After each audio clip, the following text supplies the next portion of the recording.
Buenas tardes, mi nombre es Aaron Salazar González. Yo hablaré un tema sobre la materia de estadística inferencial 1, lo que corresponde al capítulo 1, que es Introducción a la Estadística. Nuestro profesor es Juan Morales. Yo estoy en la carrera de Ingeniería Industrial, modalidad semipresencial.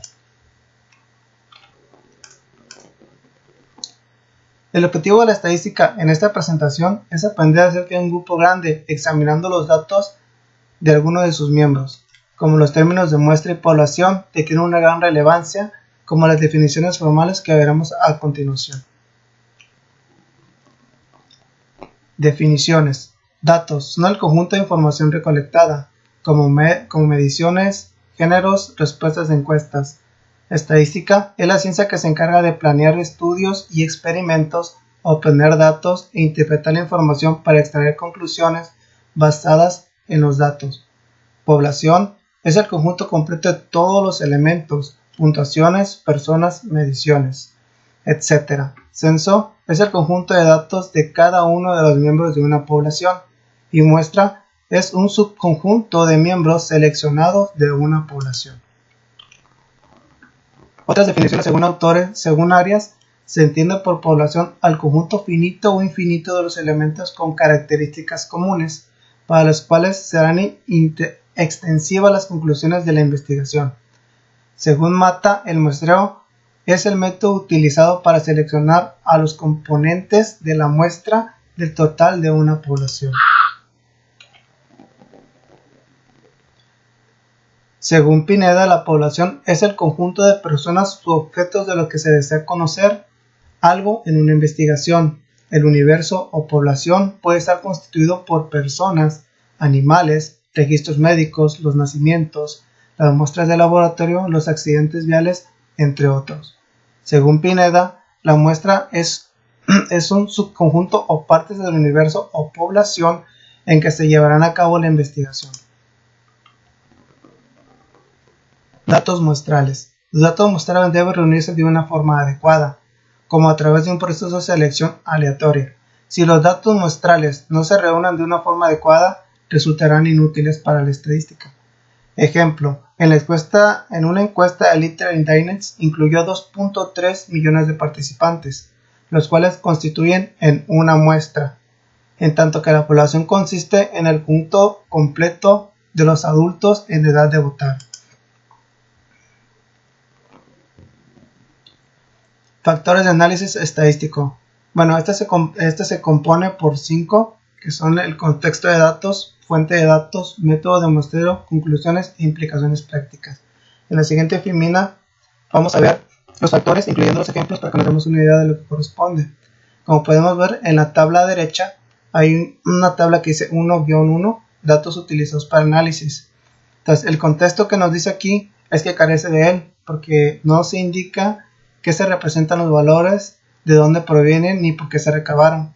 Entonces, esta información, como el ejemplo que vemos aquí, fue de unos estudiantes que los pesaron de un semestre a otro, que es del mes de septiembre y del mes de abril.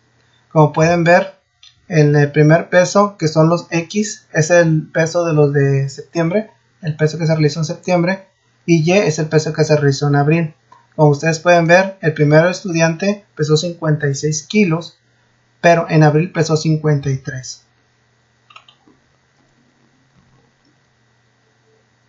Factores de datos. Es necesario considerar las fuentes de los datos y tomar en cuenta si esa fuente es objetiva o si existe alguna razón para pensar que está sesgada.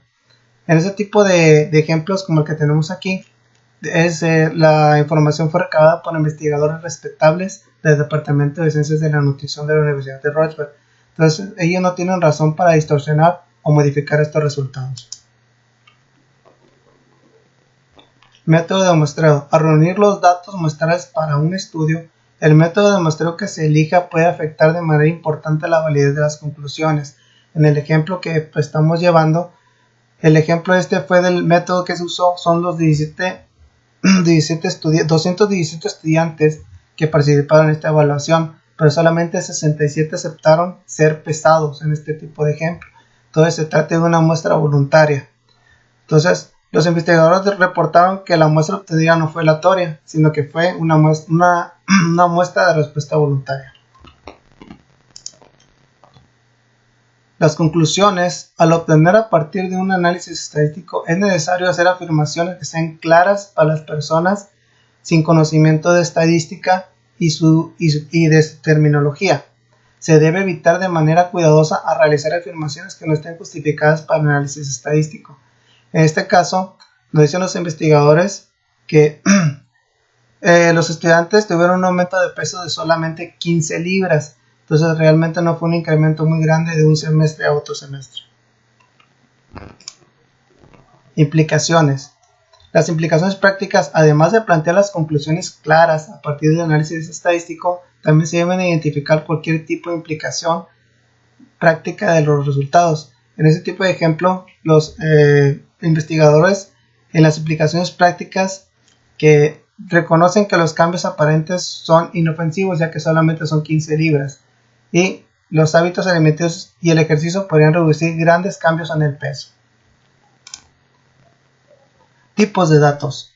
Tenemos dos tipos de datos, que es el parámetro y el estadístico. El parámetro es una medición numérica que describe alguna característica de una población. El estadístico es una medición numérica que describe alguna característica de una muestra. Aquí tenemos dos ejemplos de qué es el parámetro y es el estadístico. Entonces, el parámetro, hay exactamente 100 senadores en el Congreso de Estados Unidos y el 55% de ellos son republicanos. La cifra 55% es el parámetro porque está basada en la población de los 100 senadores. En la estadística, se encuestó a 2.3 millones de adultos estadounidenses y el 57% dijo que votaría por Ed Landon para la presidencia. La cifra 57% es un estadístico, ya que se basa en una muestra de la población completa de los Estados Unidos. Tipos de datos variables. Tenemos 4 tipos de datos variables, que son los datos cuantitativos, datos categóricos, datos discretos y datos continuos. Los datos cuantitativos consisten en números que representan conteos o mediciones. Los datos categóricos consisten en nombres o etiquetas que no son números o que por lo tanto no representan conteos ni mediciones.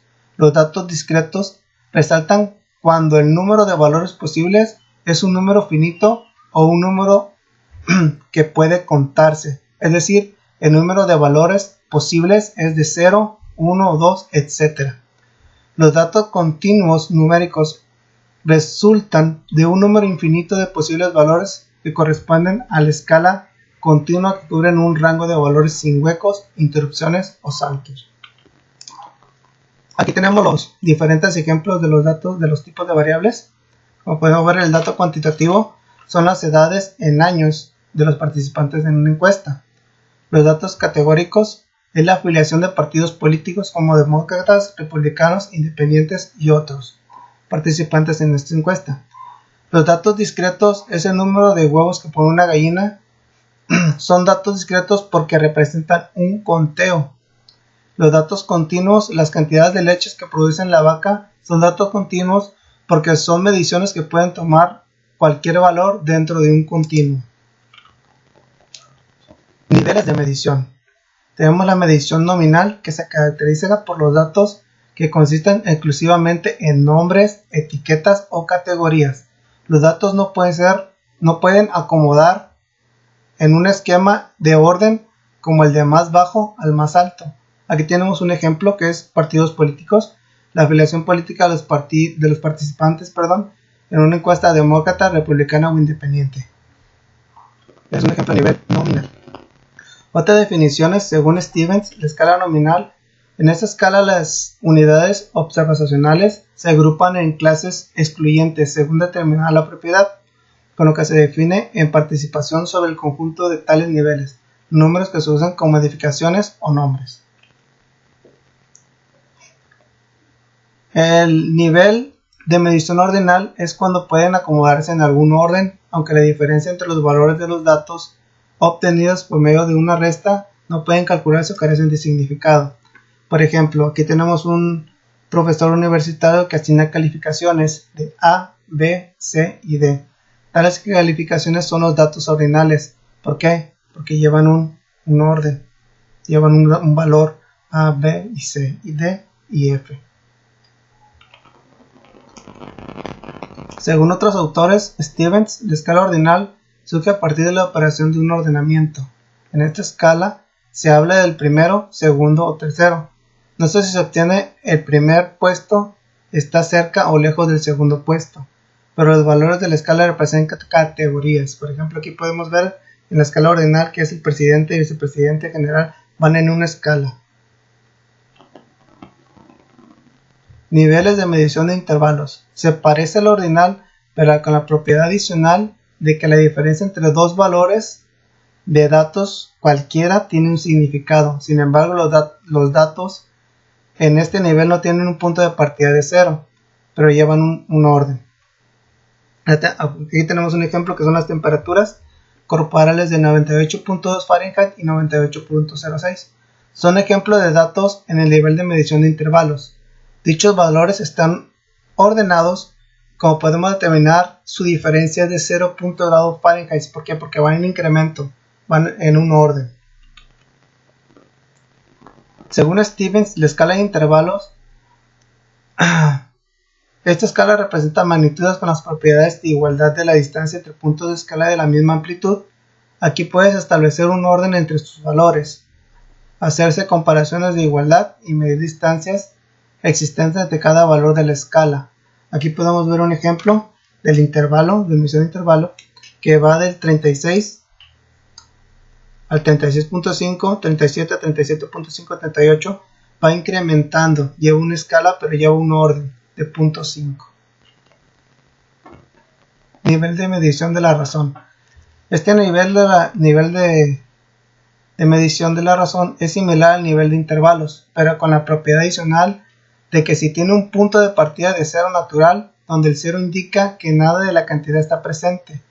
Para los valores en este nivel, tanto la diferencia de las razones tiene significado, como los precios. Aquí tenemos un ejemplo, los precios de un libro, de un texto universitario, que 0 es realmente lo que representa ningún costo, y un libro de 100 que cuesta el doble de 50, o sea que el 0 está puesto ahí en el nivel de razón.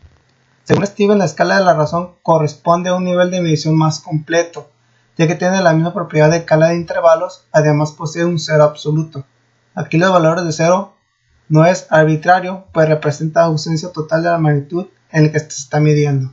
Entonces aquí podemos ver un ejemplo que tiene la medición de la razón, que el 36 vendría siendo el 0 y va incrementando 36.1, 36.2, 36.3, 36.4, 36.5, va incrementando, pero están respetando el 36 como que si fuera el 0. Una muestra voluntaria es aquella a que los propios sujetos deciden incorporarse. Ejemplos erróneos de muestras. Por ejemplo, las encuestas de internet no son errores son errores de muestras voluntarias. Las encuestas por correo son errores de muestras voluntarias y las encuestas telefónicas son errores de muestras voluntarias.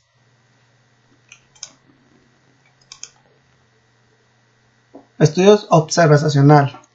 Vemos y medimos características específicas, pero no intentamos modificar a los sujetos que estamos estudiando. Por ejemplo, un estudio es aquel que se encuesta a individuos, pero sin aplicarle ningún tratamiento.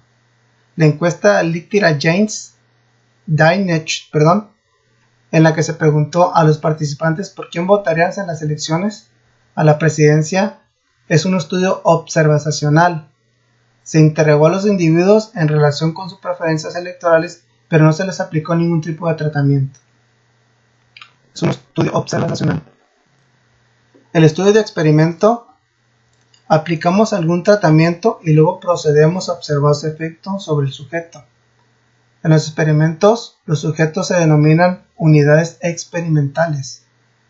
Un ejemplo de experimento, como podemos ver acá abajo, dice: el experimento de la salud pública más grande que se haya realizado, un grupo de 200.745 niños recibieron un tratamiento en el que consistía en la vacuna del SAC, mientras que un grupo de 201.229 niños recibieron un placebo. Las inyecciones de la vacuna del SAC constituyen un tratamiento que se modificó a los sujetos, por lo que se trata de un ejemplo de experimento. Tipo de muestras. Una muestra aleatoria simple de n sujetos se selecciona de una manera que cada posible muestra del mismo tamaño n tenga la misma posibilidad de ser elegida.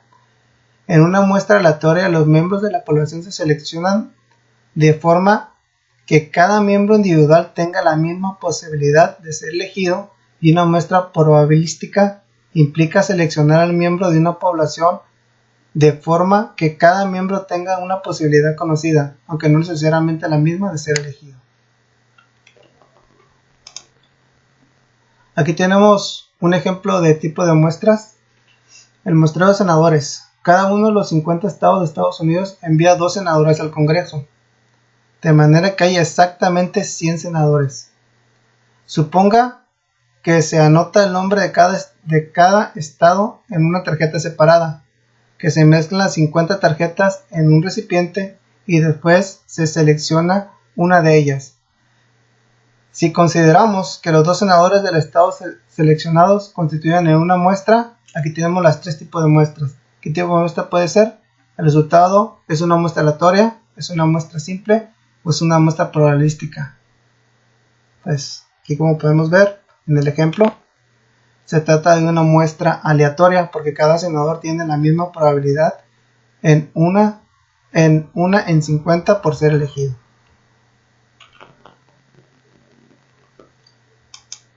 Muestreo sistemático.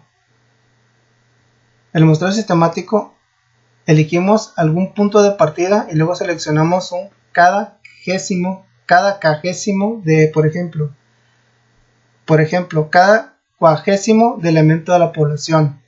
Por ejemplo, aquí está, como podemos ver, está constituido 12 personas. Se selecciona el punto de partida, después se elige cada caésimo, por ejemplo, cada cuagésimo de elemento de la población. Por ejemplo, aquí está el 3, 6, 9 y 12. Ese es un muestreo sistemático. Definiciones según otros autores. El muestreo sistemático es procedimiento que se realiza a través del cálculo de intervalos que se rija por la selección de los componentes de la muestra. Algunos investigadores consideran como técnica importante para realizar la investigación sobre los problemas sociales de una gran magnitud. Aquí podemos ver igual. Se empieza desde cero, se selecciona a los grupos. Muestreo de convivencia. En el muestreo de convivencia simplemente se utiliza el resultado que sean fáciles de obtener. Por ejemplo, aquí la señora le está gritando sí, que se cree en la pena de muerte, pues es muy sencillo decir sí o no. Es el muestreo de convivencia, es algo muy sencillo. El muestreo estratificado. Este muestreo está subdividido a la población al menos de 2 subgrupos, de diferente manera que pertenecen al mismo subgrupo, compartan la misma característica como el género, categoría o edad. Luego obtenemos una muestra de cada subgrupo o estrato. Por ejemplo, aquí tenemos 2 tipos de grupos que son el demócrata y el republicano. Entonces podemos seleccionar ya sea de un grupo de demócratas y de un grupo de republicanos. Según otros autores, el muestreo estratificado, este tipo de muestreo se caracteriza por la división de la población o subgrupos o estratos debido a que las variables que deben someterse al estudio en la población representan cierta variabilidad o distribución conocida que es necesario tomar en cuenta para extraer la muestra. Como aquí podemos ver igual, está la población y se divide por 3 estratos, que es estrato 1, estrato 2 y estrato 3. Muestreo por conglomerados. Primero dividimos el área de la población en secciones, conglomerados o conglomerados. Luego elegimos al azar alguno de esos conglomerados y después elegimos todos los miembros de los conglomerados seleccionados. Por ejemplo, aquí tenemos todas las clases de la universidad, que es arquitectura, historia del arte, historia del arte, biología, zoología está abajo. Las encuestas de todos los estudiantes en las clases seleccionadas al azar. Entonces aquí podemos ver que se les selecciona uno, que es historia del arte y biología de la sección 2. Esos son muestreos conglomerados. Otra definición, según Pineda, se denomina conglomerado porque la población es agrupada en conjuntos manzanos, bloques, áreas, zonas, etc. No es lo mismo que el estratificado porque en este procedimiento se agrupan las variables a estudiar y pueden identificar exactamente la población. Como pueden ver, está dividido, como aquí lo dice, por bloques, manzanos, áreas o zonas. Aquí tenemos diferentes tipos de estudios observacionales. Un estudio transversal son los datos se observan, miden y reúnen solo un momento. En un estudio retrospectivo, los datos se toman del pasado mediante el examen de registro, entrevistas y otros recursos. En un estudio prospectivo o longitudinal, los datos se reúnen en el futuro y se toman de un grupo llamado cohortes, que comparten factores comunes. Aquí tenemos un ejemplo de los estudios que acabo de mencionar. Tenemos los estudios observacionales que observan, miden y modifican. Aquí están los estudios retrospectivos que son del pasado, tiempo pasado, que toman el pasado para reunir datos. Tenemos el estudio transversal, que son los datos que miden un punto del tiempo, y los datos prospectivos, que son el tiempo futuro, que vacían adelante en el tiempo para observar grupos que comparten factores comunes en este tipo de estudios. Aquí están los ejemplos.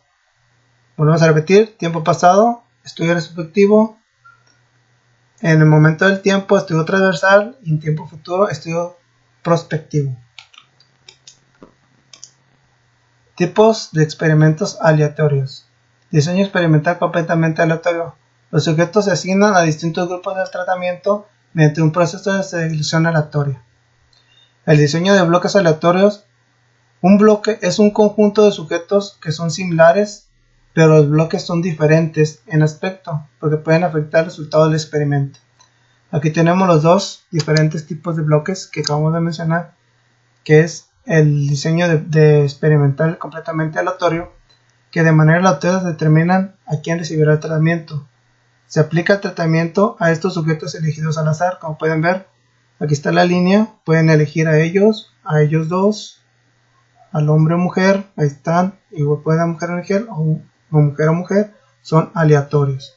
En cambio, en el objeto de bloques, pueden agarrar un bloque de mujeres y un bloque de hombres. Experimentos controlados. Diseño rigurosamente controlado. Los sujetos se asignan cuidadosamente a los diferentes grupos de tratamiento, de manera que quienes reciban cada tratamiento sean similares en los aspectos que son relevantes para el experimento. Un ejemplo: aquí podemos probar la eficacia de la aspirina sobre las enfermedades cardíacas. A un grupo de placebo incluye 27 hombres de 26 años de edad, fumador que consume grandes cantidades de bebidas alcohólicas, sal, grasa. El grupo de tratamiento también debe incluir a una persona con características similares, lo cual en este caso sería fácil de conseguir. Son los ejemplos de experimentos controlados. Experimentos parpadeados. Compara de manera exacta dos grupos de tratamiento, como el grupo placebo y el tratamiento, utilizando sujetos ordenados en pares